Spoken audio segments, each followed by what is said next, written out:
রাজ্য থেকে এসেছি। আমরা রাজামশাইয়ের সাথে দেখা করতে চাই। এখন রাজামশাইয়ের সাথে দেখা করা নিষেধ, দেখছো না? রাজ্য প্রায় জনশূন্য।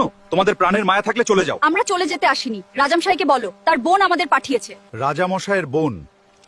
আমরা তো জানতাম তিনি মারা গেছেন। না, তিনি বেঁচে আছেন। তিনিই আমাদের পাঠিয়েছেন। ঠিক আছে, তোমরা অপেক্ষা করো, আমি রাজামশাইয়ের কাছ থেকে অনুমতি নিয়ে আসছি। মহারাজের জয় হোক। দুইজন ভিনদেশী আপনার সাথে দেখা করতে চায়। তারা জানে না এখন আমার সাথে দেখা করা নিষেধ। মহারাজ, তারা বলছে আপনার বোন তাদের পাঠিয়েছেন। কি বলছো? তাদের যে বলো আমার বোন বেঁচে আছে, তার প্রমাণ কি? রাজামশাই বলছে তার বোন বেঁচে আছে, তার কোনো আপনাদের কাছে কোনো প্রমাণ আছে? হ্যাঁ, তিনি একটি চিঠি দিয়েছেন। রাজামশাই, ওই দুই ভিনদেশী এই চিঠিটি দিয়েছে। এই নেন রাজামশাই। প্রহরী, তুমি ওই ভিনদেশীদের তাড়াতাড়ি রাজপ্রাসাদের ভিতরে নিয়ে আসো। বন্ধুরা, পার্ট 27 দেখতে চাইলে লাইক ফলো করে কমেন্টে পার্ট 27 লিখুন, আর ভিডিওটি ভালো লাগলে অবশ্যই শেয়ার করে দিবেন।